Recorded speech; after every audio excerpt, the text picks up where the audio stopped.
പരിപാടി എന്താ, ഒരു മാസം എന്തായാലും മീഡിയയിൽ നിന്ന് ഇപ്പോൾ തൽക്കാലം മാറി നിൽക്കുന്നുണ്ട്.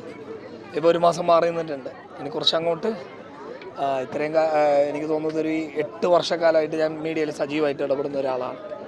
അതിൻ്റെ ഭാഗമായിട്ടൊരു വലിയൊരു സ്ട്രെസ്സിൽ തന്നെയാണ്. നിങ്ങൾക്ക് അറിയാവുന്നതല്ല, ഒരു മീഡിയ എന്ന് പറയുന്നത് നമ്മൾ ഈ കാണുന്നത് പോലെയുള്ളൊരു സംഭവമല്ല. നമ്മൾ ഏതെങ്കിലും ഒരു വിഷയത്തിൽ ഒരു വാർത്ത കൊടുത്തു കഴിഞ്ഞാൽ അതുമായി ബന്ധപ്പെട്ട് വരുന്ന വിഷയങ്ങളൊക്കെ ആയിട്ട് സ്ട്രെസ്സിൽ നിൽക്കുകയാണ്.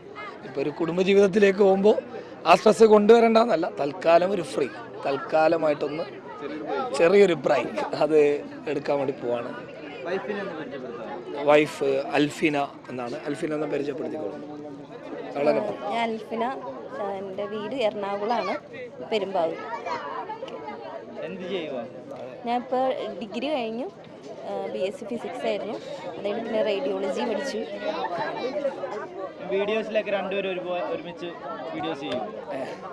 അല്ലെ, ഇപ്പോൾ ഒന്നാമത്തെ വിഷയം ഞാൻ ചോദിച്ചായിരുന്നു പുള്ളിക്കാരിയോട്, ഇങ്ങനെ ഏതെങ്കിലും തരത്തിൽ താല്പര്യമുണ്ടോ. അപ്പോൾ പുള്ളിക്കാരി പൊതുവെ എന്താ പറയുന്നത്, ക്യാമറയ്ക്ക് മുന്നിൽ വരാൻ ആഗ്രഹിക്കുന്നില്ല. അപ്പം നമ്മൾ നിർബന്ധിച്ചിട്ടത് ചെയ്യേണ്ട ആവശ്യമില്ലല്ലോ. അയാൾക്ക് താല്പര്യം ഉണ്ടെങ്കിൽ അല്ലേ, താല്പര്യമില്ല എന്നാണ് എന്നോട് പറഞ്ഞത്. അതുകൊണ്ട് അങ്ങനെ ഒരു കപ്പിൾ വീഡിയോ ഉണ്ടാകാനുള്ള സാധ്യത വളരെ കുറവാണ്. പിന്നെ എപ്പോഴെങ്കിലുമൊക്കെ നമ്മൾ എന്തെങ്കിലുമൊക്കെ കണ്ടന്റ് വരുമ്പോൾ ചെയ്താൽ ചെയ്തു, അത് ഇവളുടെ താല്പര്യം ഉണ്ടെങ്കിൽ മാത്രം. എല്ലാവരും ഒരുപാട് ആളുകൾ വന്നു. എനിക്ക് തോന്നുന്നത് ഒരുപാട് ആൾക്കാർ, നിങ്ങൾ എന്നെ കണ്ടല്ലേ, എല്ലാ രാഷ്ട്രീയ പൊതുപ്രവർത്തന മേഖലയിൽ, അതുപോലെ തന്നെ കിക്ക് എൻ്റെ സംഘടനയുടെ, ഇപ്പോൾ ഞങ്ങളൊരു പുതിയൊരു സംഘടന തുടങ്ങിയ കാര്യങ്ങളൊക്കെ അറിയാമല്ലോ, കേരള ഇൻഫ്ലുവൻസേഴ്സ് കമ്മ്യൂണിറ്റി. അത് ഈ ബ്ലോഗേഴ്സ് കൂട്ടായ്മയുടെ എല്ലാവരുടെയും കാര്യങ്ങൾ അവർ എൻറ്റയർ ടീം വന്നു എന്നുള്ളതാണ്. 40-ൽ കൂടുതൽ ആളുകൾ ഇവിടെ തന്നെ വന്നു എന്നുള്ളത് എന്നെ വലിയ സന്തോഷം ഉണ്ടാക്കുന്ന ഒരു കാര്യമാണ്.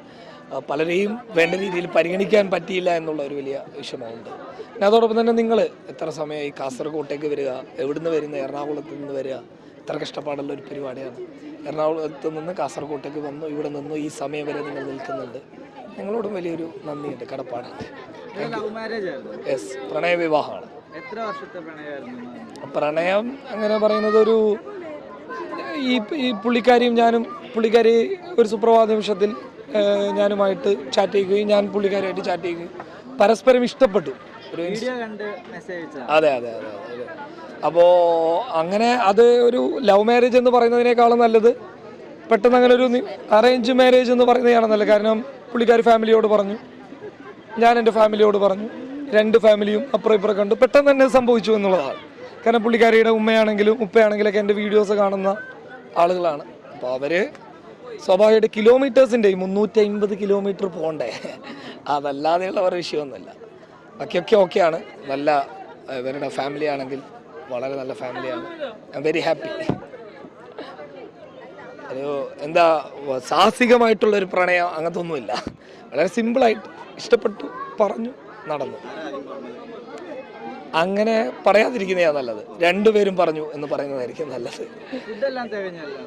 ഫുഡ് എനിക്ക് തോന്നുന്നത് കുറച്ച് ഫുഡ് ഉണ്ടാവും. അത് അതിൻ്റെതായിട്ടുള്ള രീതിയിൽ അത് ചെയ്യും. നമ്മളൊരു പ്ലാൻ ഉണ്ട്, ആ രീതിയിൽ വേസ്റ്റ് ആവില്ല. ഒരു ഭക്ഷണവും വേസ്റ്റ് ആവില്ല. ഇപ്പോൾ പൊതുവേ കുറേ ആളുകൾ പറയുന്നത് ആഡംബര വിവാഹം കഴിച്ചു, ആഡംബര വിവാഹം നടത്തി എന്നൊക്കെ പറയുന്നുണ്ട്. പക്ഷേ ഈ ആഡംബര വിവാഹം എന്ന് പറയുന്നത് എല്ലാവർക്കും ഭക്ഷണം കൊടുക്കുന്ന ആഡംബര വിവാഹമല്ല. നമ്മൾ ആരുടെയെങ്കിലും കയ്യിൽ നിന്ന് കട്ടെടുത്ത് ഒരു പൈസ കൊണ്ട് നടത്തുന്നതെങ്കിൽ ആഡംബര വിവാഹമല്ല. നമ്മളെല്ലാവർക്കും ഭക്ഷണം കൊടുക്കുക, നല്ല രീതിയിൽ അവരെ സൽക്കരിക്കുക, അതൊരിക്കലും ആഡംബരമല്ല. അത് അതിഥി സൽക്കാരമാണ്. അത് ഏറ്റവും മനോഹരമായിട്ട് ചെയ്യുന്ന ആളുകൾ, അത് എനിക്ക് ഭയങ്കര താല്പര്യമുള്ളൊരു കാര്യമാണ്. എല്ലാവരും വിളിക്കുക, എൻ്റെ ഫ്രണ്ട്സിനൊക്കെ ഞാൻ വിളിക്കും, അവരോട് ഭക്ഷണം കൊടുക്കും. ഇതൊക്കെ എനിക്ക് താല്പര്യമുള്ള പരിപാടിയാണ്. നിങ്ങൾക്കൊക്കെ ഭക്ഷണം എങ്ങനെ ഉണ്ടായിരുന്നു? എല്ലാ ഭക്ഷണവും കൊള്ളായിരുന്നോ? ഒന്നും ടേസ്റ്റ് ഒന്നും കുറഞ്ഞിട്ടൊന്നുമില്ലല്ലോ? ഹാപ്പി അല്ലേ? Thank you so much. Thank you so much.